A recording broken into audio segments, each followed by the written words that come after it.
Mouvement dans un champ de force centrale conservative, mouvement newtonien. Donc, on a, d'après le titre de cette leçon, on a force centrale. On va voir ça veut dire quoi une force centrale. Une force centrale qui est conservative et le mouvement newtonien. Donc, on va commencer par premièrement le mouvement dans un champ de force centrale. Définition, ça veut dire quoi une force centrale? On va voir que le moment cinétique se conserve. On a une conservation du moment cinétique. On va voir les conséquences de la conservation du moment cinétique. On va voir que le mouvement est plan et la loi des airs. Et on va finalement voir les formules de Binet. Donc, c'est quoi une force centrale? Une force est dite centrale si sa direction passe toujours d'un point fixe O. Donc, par exemple, si on a ici un point fixe O, donc on a, voilà une force F. Cette force F est dite centrale pour tout T. Donc, quel que soit T, on a cette force-là. Par exemple, si cette force-là, donc, elle varie, on va avoir toujours sa direction qui passe par un point fixe O.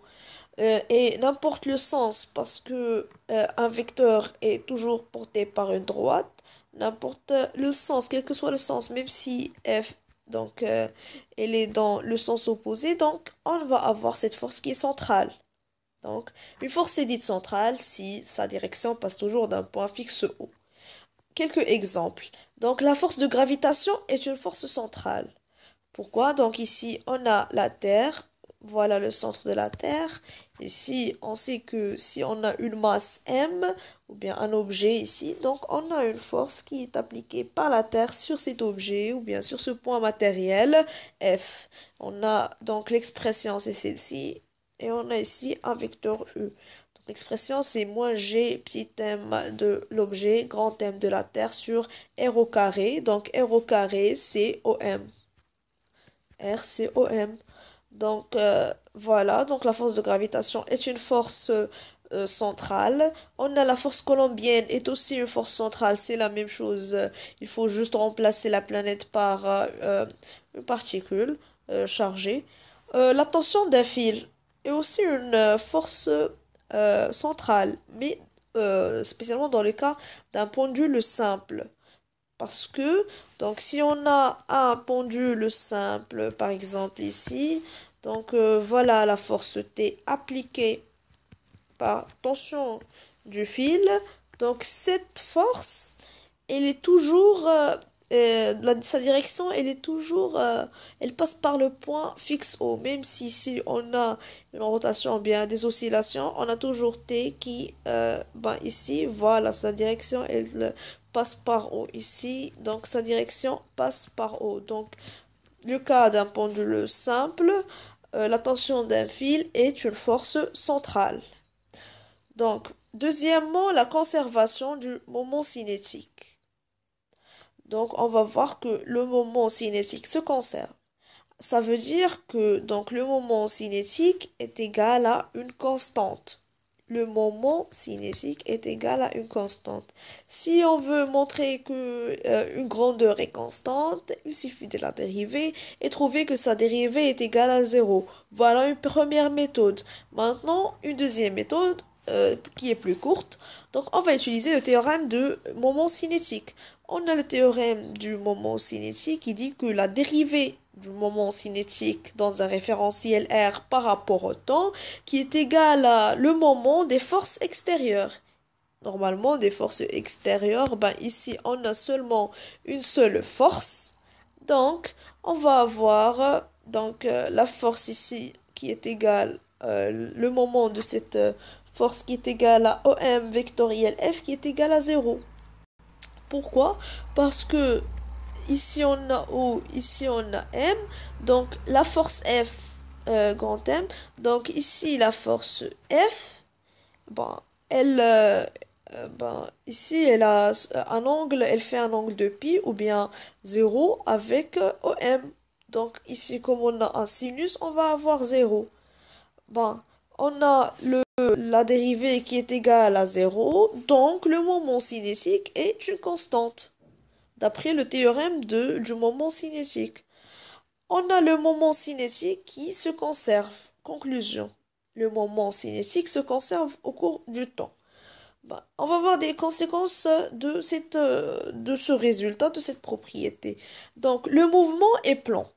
Le mouvement se fait selon un plan. On a le moment cinétique, il a une formule. Voilà la formule du moment cinétique. Donc, pour mémoriser cette formule, c'est très facile. On a moment cinétique. On a donc le moment cinétique. Le moment, ça veut dire distance. Et cinétique, s'il y a une grandeur où on entend le mot cinétique. Cinétique, ça veut dire la masse plus la vitesse. Dans cette relation, on va trouver la masse ou bien et la vitesse plus. Et cinématique, il y a une différence entre cinétique et cinématique. Donc, cinématique, on va trouver seulement la vitesse. Donc, le moment, par exemple, on a l'énergie cinétique qui est égale à 1 demi v au carré. Donc, on a trouvé m plus v. Donc, le moment cinétique, on va trouver la distance qui est égale donc au vecteur OM. Et on va avoir donc m, la masse et la vitesse. Bon, on va la relation. La relation du moment cinétique est égale à OM, donc la distance vectorielle m fois v. Ce moment cinétique est égal à une constante. Donc nous, on va avoir donc cette constante si on travaille par exemple dans la base polaire. On sait que OM est égal L ou bien R0, voilà OM, et V qui est égal à R point R θ point. Donc si on calcule le produit vectoriel, donc ici on a UR, ici on a UR, et UR vectoriel UR, donc il est égal à 0, et on va avoir UR vectoriel Uθ qui nous donne UZ. Voilà pourquoi on a juste reformulé cette égalité-là. On a L0 est égal à une constante, donc L0, il est porté par un vecteur unitaire UZ. UZ, parce que si on fait le produit vectoriel des deux, donc on va avoir UR vectoriel Uθ qui nous donne UZ. Elle est portée par un vecteur unitaire UZ. Donc ici, on va avoir OM qui est perpendiculaire sur UZ. Si les propriétés du produit vectoriel, on va avoir OM qui est vectoriel, qui est perpendiculaire sur UZ, et on va avoir V qui est perpendiculaire sur UZ.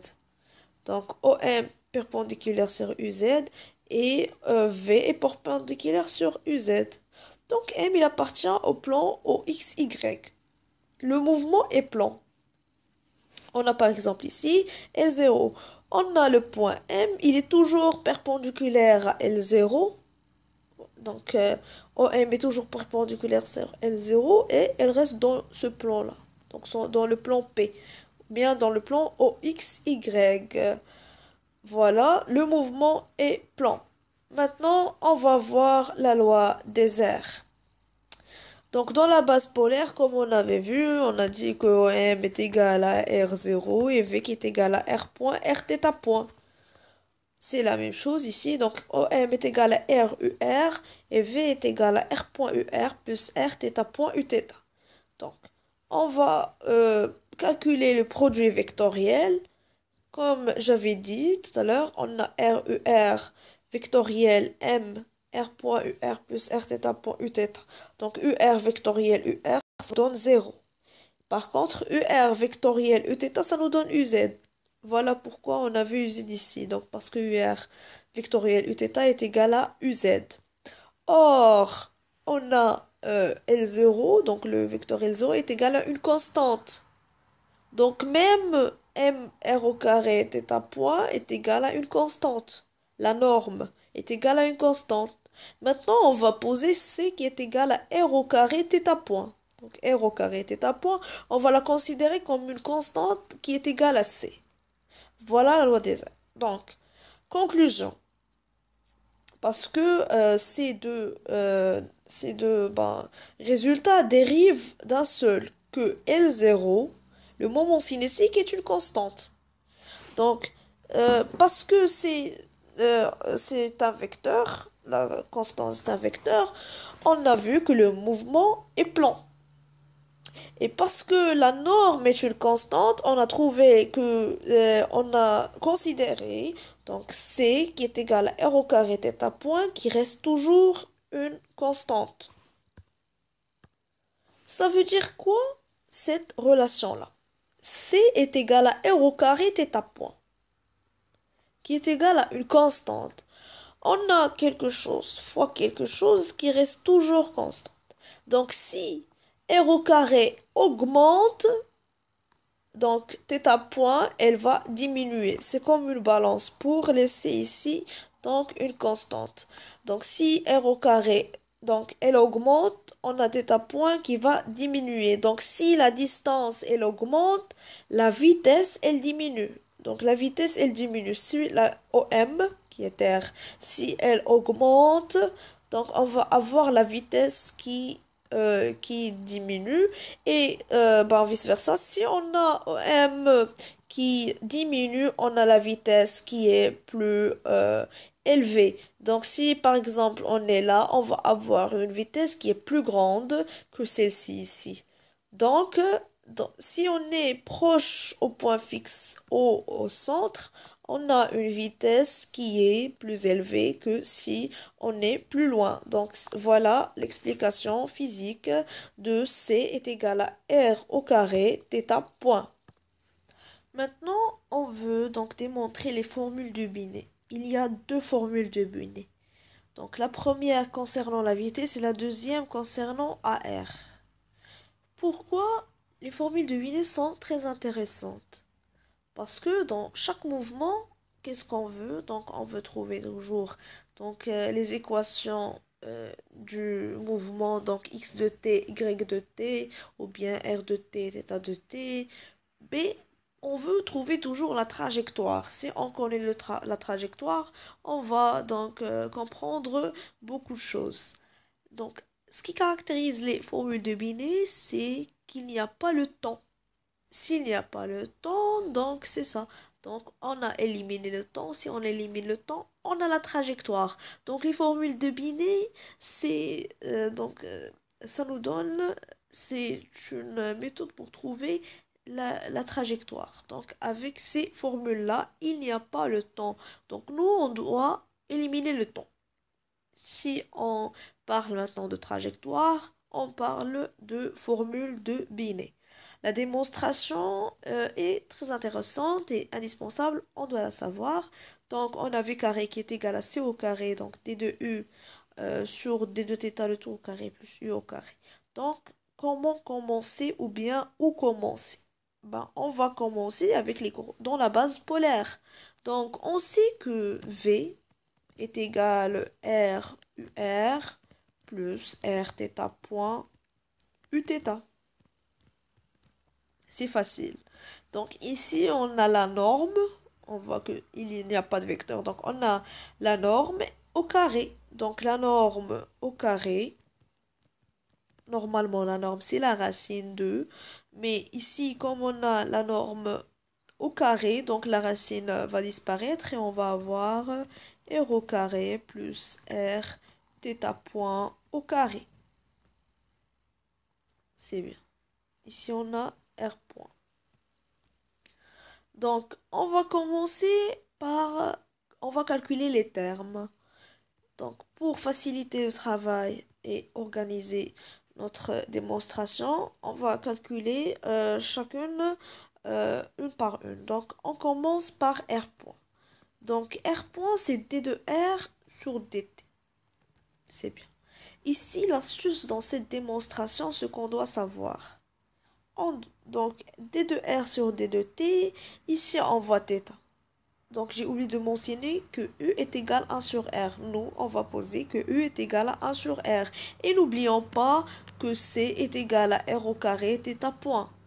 Donc, la loi des R. Bon, ici, on a d de R sur d de t. L'astuce, c'est de multiplier par d de θ et donc de diviser par d de θ. Donc, c'est comme si on n'a rien fait. Donc, d de R sur d de θ fois d de θ sur d de t. C'est bien. Donc, d de R sur d de θ. On a R qui est égal à 1 sur U. U est égal à 1 sur R. Donc, R est égal à 1 sur U. Donc, ici, on va avoir d de 1 sur U sur d de θ fois d de θ sur d de t. Donc, d de 1 sur U sur d de θ. On va dériver d de 1 sur U. La dérivée de 1 sur U, il n'y a ni t, il n'y a rien. On va juste dériver. On va juste dériver par rapport à rien. Donc, d de 1 sur U, c'est moins 1 U au carré d de U. Donc, voilà la dérivée de 1 sur U. Donc, si on dérive ça, ça va avoir moins 1 sur U au carré fois d de U sur d de θ. Très bien. Donc, ici, on a θ point d de θ sur d de t. On connaît que c est égal à r au carré θ point. Donc, θ point est égal à c sur r au carré. On remplace c sur r au carré. On va avoir que r point est égal. Donc, on va encore remplacer. Donc, moins 1 sur u au carré. Donc, U est égal à 1 sur R. Donc, R est égal à 1 sur U. Ici, on va avoir moins R au carré fois D de U sur D de θ fois C sur R au carré. Et on va avoir R point qui est égal, donc moins D de U sur D de θ fois C. On obtient donc, parce que nous n'oublions pas qu'on va remplacer dans cette relation. On est en train de calculer seulement, on va calculer R point et après on va calculer R θ point, le carré et on fait la somme. Donc, R point au carré est égal, donc on fait le carré de ceci, on va avoir D de U sur D de θ, le tout au carré fois C au carré. Donc, on a trouvé R point au carré. Maintenant, on va calculer R θ point. R fois θ point. Donc, on a θ point qui est égal à C sur R au carré.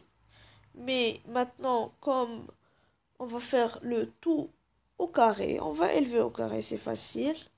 Ça va nous donner R au carré sur C à la puissance 2 sur R à la puissance 4. Donc, on va avoir ici C au carré R sur R au carré. Donc, C carré sur R au carré. U est égal à 1 sur R. Il ne faut pas oublier. U est égal à 1 sur R.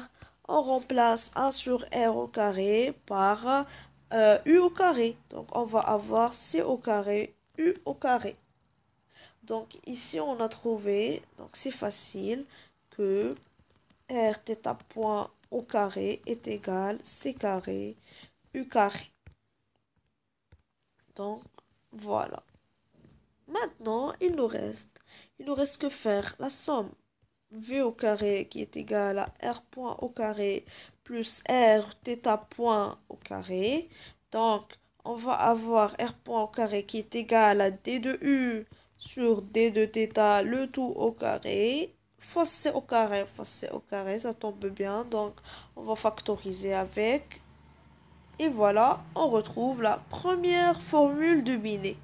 Donc ici, comment on va... Donc si on veut faire un petit bilan. Donc si on veut démontrer la première formule de Binet, où on va commencer. Donc la première des choses, on pose U qui est égal à 1 sur R. Et on n'oublie pas que C est égal à R au carré sur θ point. Donc, on a dans la base polaire, si on travaille dans la base polaire, on va avoir le vecteur V qui est égal à R point UR plus Rθ point Uθ.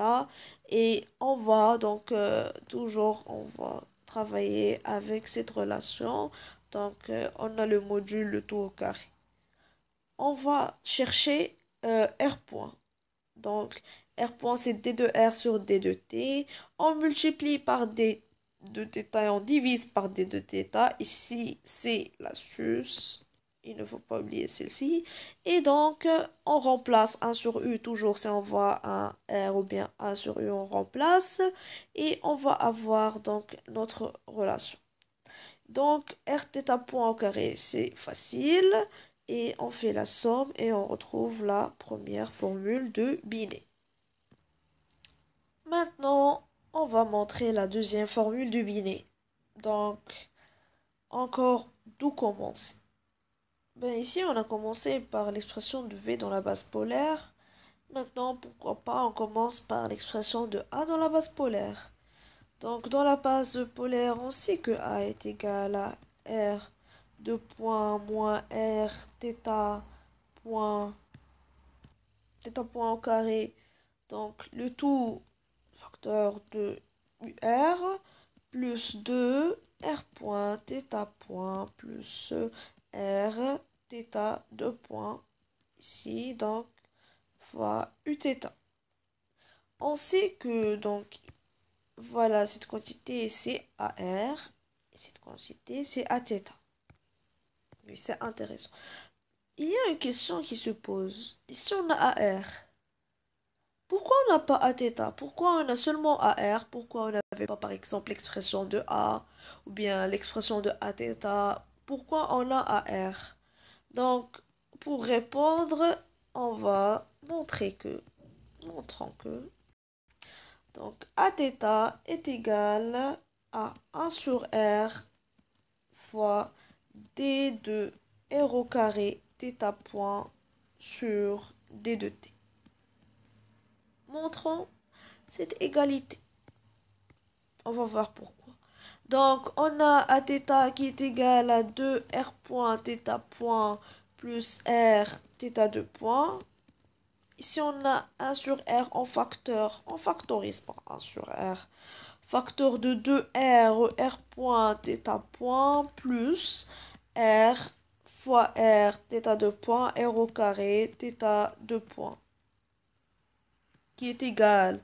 Ici, on a donc la dérivée fois, donc comme si on a x d de x qui est égal d de x au carré sur 2. Ben, ici on a r, donc r d de r qui est égal à d au d de r au carré sur 2.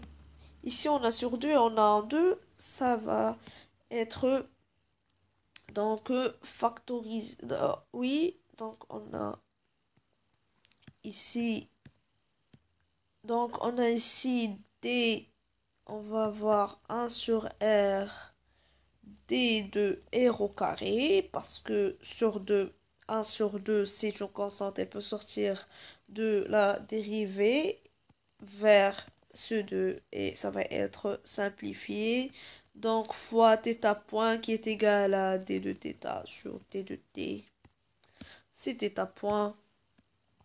Donc, plus R au carré, θ 2 points. Moi, je vais l'écrire sous la forme de d de θ point sur d de t. θ 2 points, c'est d de θ point sur d de t. Donc, maintenant, qu'est-ce qu'on voit? Donc, on a ici la dérivée de R au carré. Ici, on a R au carré. Ici, on a θ 2 points. Ici, on a la dérivée. Donc, c'est comme si on a f' fois g plus g, plus f fois g'. Donc, c'est la dérivée du produit de deux fonctions. Si ceci est égal à ceci, si on dérive f fois g, on va avoir f' fois g plus f fois g'. Ben, ici, oui, on a prime, donc par rapport à x ou bien quelque chose. On va avoir d de f, ici d de g. Donc, c'est la même chose ici. On a dérivé. On va avoir donc 1 sur R fois D de R au carré, θ point sur D de T. Ce qu'il fallait démontrer. Mais pourquoi déjà on a démontré cette égalité? On doit ici voir donc R au carré, θ point, c'est C. R au carré, θ point, c'est C, loi des R. Et C, c'est une constante. Donc, si on la dérive, on va avoir 0. A θ, donc, est égal à 0.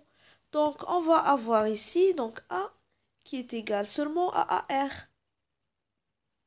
Parce que, donc, C, c'est une constante dans ce cas-là.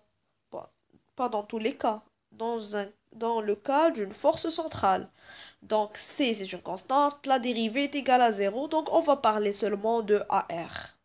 Maintenant, concentrons-nous sur AR. On a AR qui est égal à R de point moins Rθ point au carré. On va faire la même chose. On va calculer, donc, pas à pas. On va calculer, donc, R de point. Et puis, on va calculer Rθ point au carré. R de point, c'est D de R point sur D de T. Pourquoi ça? Parce qu'on a calculé R point. On a calculé dans la question précédente pour la vitesse. Donc ici, voilà, quelque part, oui, voilà R point. C'est moins D de U sur D de θ fois CU. Donc moins D de T moins D de U sur D de θ fois C. Moins D de U sur D de θ fois C. C'est bien. Donc ici, la même chose. On a notre astuce. On va donc multiplier fois D de θ et donc la même chose. On va donc diviser par D de θ. On va avoir D sur D de θ de moins du sur dθ fois c fois d de θ sur dt. Ça nous donne ici, c, on peut donc avoir le tout au carré, d de t, θ fois d de θ. D de θ, le tout au carré. Ici, on va avoir d carré, donc de moins u fois, donc ici, on va avoir moins. On peut même ici donc faire sortir le moins, donc parce que C c'est une constante. La constante, loi des R, C constante. Donc on peut sortir C de la dérivée, on va avoir moins C fois D carré U sur dθ au carré. Voilà. Donc fois, on ne doit pas oublier donc D de θ sur D de T. Avec quoi on a multiplié, donc fois θ point. Donc ici, il suffit de remplacer encore parce que nous on sait que donc θ point c'est C sur R au carré. Donc on va avoir moins C D carré U sur dθ au carré fois C sur R au carré. Donc maintenant qui est égal à moins C au carré 1 sur R au carré c'est U au carré d carré U sur dθ au carré. Voilà. Donc, on a trouvé l'expression de R. Donc, R de point. Maintenant, il suffit de trouver l'expression de R θ point au carré. Donc, nous, c'est facile, c'est facile. Donc, R fois θ point au carré, c'est C sur R au carré. Donc, le tout au carré, c'est C au carré sur R4. C'est C sur R au cube. C sur R au cube, c'est C fois U au cube. Donc maintenant, ça y est, on a trouvé le résultat. Il suffit ici donc de faire la même chose. Donc, on va faire la somme et factoriser par moins C carré U. Et on trouve le résultat. Bon, ici, donc, comme on l'avait dit, l'astuce, c'est ici. On va donc multiplié et divisé par d de θ. Et bah, ici, on commence par l'expression de A. On prend AR et on va donc calculer en se basant sur les calculs qu'on a effectués dans la vitesse. Et on va trouver les formules de Binet.